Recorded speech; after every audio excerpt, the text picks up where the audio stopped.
لبیک یا رسول اللہ لبیک.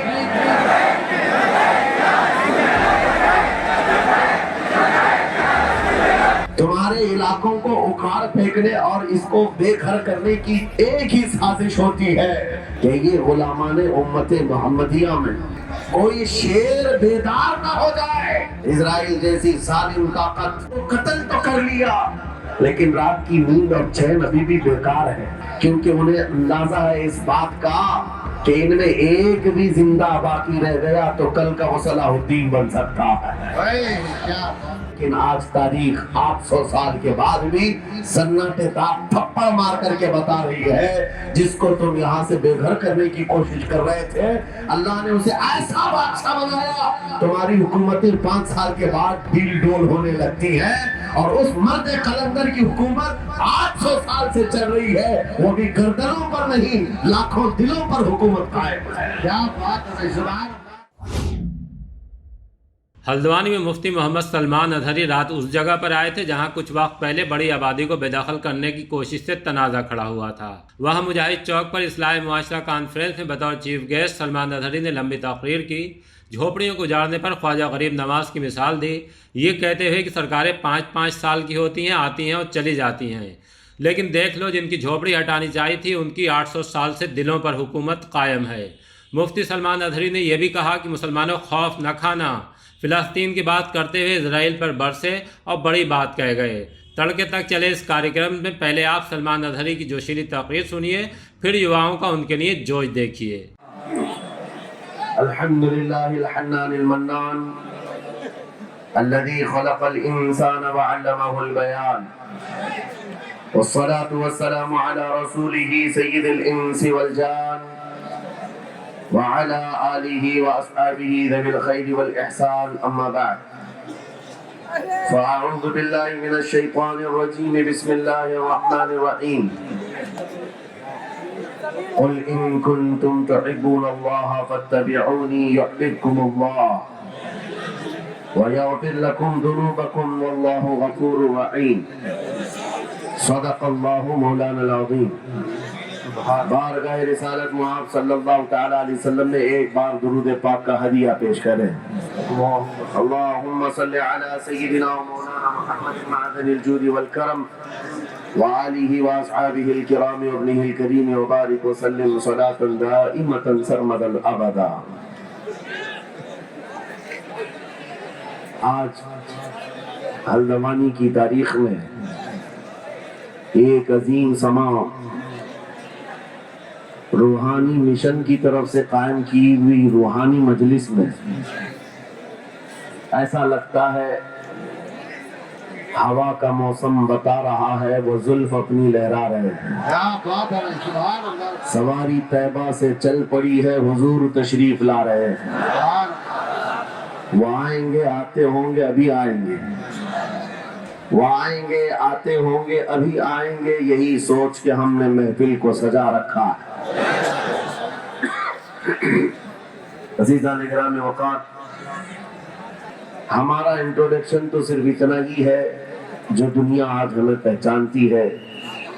یا رسول اللہ تیرے عشق کی بدولت مجھے زندگی ملی ہے، میری بات بن گئی ہے تیری بات کرتے کرتے، کر لیا ہے تیرے منکروں سے آقا میں مروں گا لڑتے لڑتے.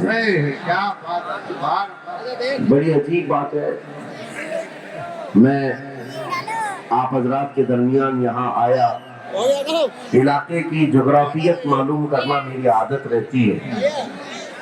اتفاقی بات ہے مولانا شاہد صاحب اظہری نے مجھے بتایا کہ یہ چوک بھی مجاہد چوک کہلاتا ہے اور یقیناً یہاں مجاہدین کو ہونا بھی چاہیے،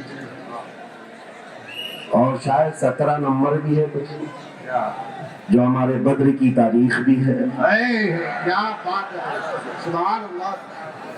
جہاں 17 نمبر بدر کی تاریخ یاد دلائی جائے اور نام بھی مجاہد ہو تو وہاں کے بندے کو بزدل ہونا زیب نہیں دیتا. نعرہ تکبیر، نعرہ رسالت، لبیک یا رسول اللہ، لبیک یا رسول اللہ.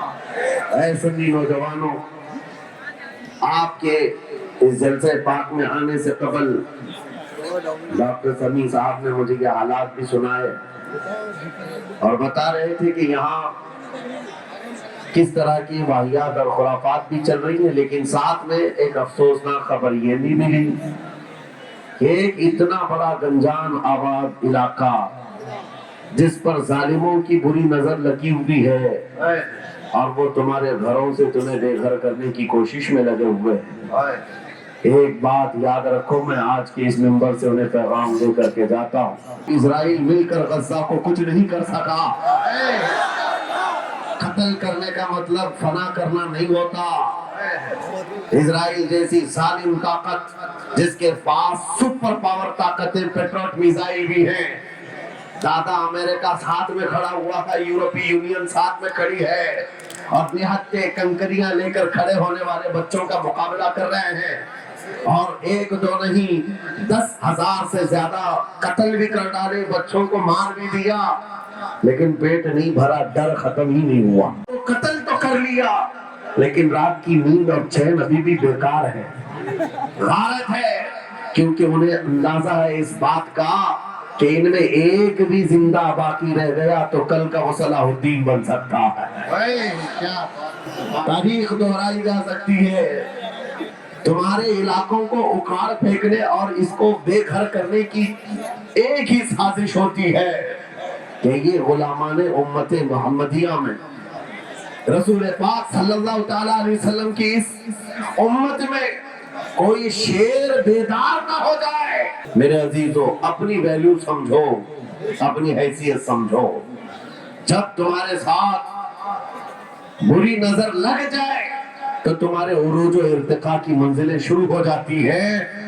ان ظالموں کو یہ تاریخ یاد ہونا چاہیے کہ جب میرے خواجہ نکالنے کے لیے، ان کی جھوپڑی اجاڑنے کے لیے، ان کے خیمے کو توڑنے کے لیے، یہاں تک کہ سرکار غریب نواز جس درخت کے نیچے بیٹھے وہاں سے اٹھوا دیا، کیا کیا نہیں کیا، لیکن آج تاریخ 800 سال کے بعد بھی سناٹے دار تھپڑ مار کر کے بتا رہی ہے، جس کو تم یہاں سے بے گھر کرنے کی کوشش کر رہے تھے، اللہ نے اسے ایسا بادشاہ بنایا، تمہاری حکومتیں 5 سال کے بعد ڈیل ڈول ہونے لگتی ہیں، اور اس مرد قلندر کی حکومت 800 سال سے چل رہی ہے، وہ بھی گردنوں پر نہیں لاکھوں دلوں پر حکومت قائم ہے۔ کیا بات ہے، سبحان اللہ۔ قرآن میں اللہ فرماتا ہے وَأَمَّا مَا يَنْفَعُ النَّاسَ فَيَمْكُثُ فِي الْأَرْضِ، جو لوگوں کو نفع دیتا ہے وہ زمین میں برقرار رہتا ہے۔ قرآن کی آیت پڑھ کر کے میں تمہیں حوصلہ دیتا ہوں، تمہیں یہ حوصلہ دیتا ہوں، اللہ نے قرآن میں فرمایا اِنَّ أَرْضِي وَاسِعَةٌ، میری زمین بہت کشادہ ہے، میری زمین بہت کشادہ ہے۔ رب تعالیٰ فرماتا ہے وَلَقَدْ كَتَبْنَا فِي الزَّبُورِ مِن بَعْدِ الذِّكْرِ أَنَّ الْأَرْضَ يَرِثُهَا عِبَادِيَ الصَّالِحُونَ، ہم نے زبور میں یہ لکھ دیا ہے کہ ہم اس زمین کا وارث نیک بندوں کو بنائیں گے۔ آپ اس بات کے خوف میں نہ رہے، اس بات کے خوف میں نہ رہے۔ عزیزان گرامی وقار، جو کام تمہیں کرنے کے لیے کہا گیا ہے وہ کیا ہے؟ وہ ایک ایسا انقلاب اس زمین سے آنا چاہیے، ایک ایسا انقلاب۔ آپ کو میں ایک بات بتا دوں تاریخ میں، جو تمہاری سچویشن اور تمہاری حالت کے مطابق ہو، میں وہ بات کرنے کی کوشش کرتا ہوں تاکہ تمہارے دل پر اثر ہو۔ آپ جس علاقے میں رہ رہے ہیں، آپ یہاں کے حالات بہتر جانتے ہیں۔ وہ دن یاد کرو جب نبی پاک صلی اللہ تعالیٰ علیہ وسلم نے اعلان نبوت فرمایا مکہ میں، اور اس کے بعد کفار و مشرکین کا ظلم شروع ہو گیا، غریب صحابہ کو پکڑ کر مارتے تھے۔ حضرت بلال حبشی، حضرت خبیب بن عدی، حضرت خباب بن الارت، حضرت زید بن دفنہ، حضرت عمار بن یاسر، یہ وہ صحابہ ہیں جن کو صرف مارا نہیں گیا ہے، آگ میں تپایا گیا ہے، سب کر لیا۔ موب لنچنگ مکہ کے ظالم کرتے تھے بہت، اور ایک دن ایسا آیا، توجہ میں جو کہنے جا رہا ہوں، نبی پاک صلی اللہ تعالیٰ علیہ وسلم حرم پاک میں داخل ہوئے، مسجد حرم میں آئے، خانہ کعبہ کی چابی اس وقت عثمان بن شیبہ کے پاس ہوا کرتی تھی، جو ایمان لائے ہوئے نہیں تھے۔ یہ حضرت عثمان غنی نہیں ہے، وہ دوسرے عثمان ہے۔ عثمان بن شیبہ کے پاس کعبے کی چابی ہوتی تھی، حضور پاک صلی اللہ علیہ وسلم نے ان کے پاس آ کر کے کہا عثمان کعبے کی چابی دو دروازہ کھول کے میں اندر جانا چاہتا ہوں. انہوں نے کہا نہیں تم ہمارا دین چھوڑے ہوئے ہو ہمارے دین سے تم برگشتہ ہو میں تمہیں کعبے میں اندر آنے نہیں دوں گا. کس سے کہا کائنات کے آقا مولا رسول اللہ چابی میں جس کو چاہوں گا دوں گا اور قیامت تک اس سے کوئی چابی چھین نہیں سکے گا. سبحان اللہ سبحان اللہ. اتنی بڑی بات جبکہ مکہ کے حالات بہت الگ تھے جگہ جگہ صحابہ کو مارا جا رہا تھا اور چھپ چھپ کر کے اسلام کی تبلیغ کی جا رہی تھی.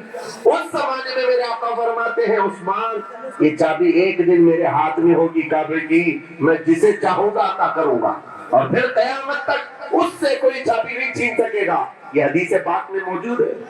لبیک یا رسول اللہ لبیک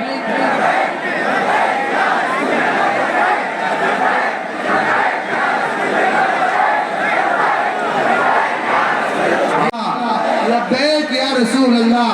محافظ ناموس رسالت اسلامک اسکالر حضرت علامہ مفتی سلمان اظہری صاحب قبلہ ممبئی نعرہ تکبیر ہاتھوں کو خزاں میں لہرا کے لبیک یا رسول اللہ لبیک یا رسول اللہ.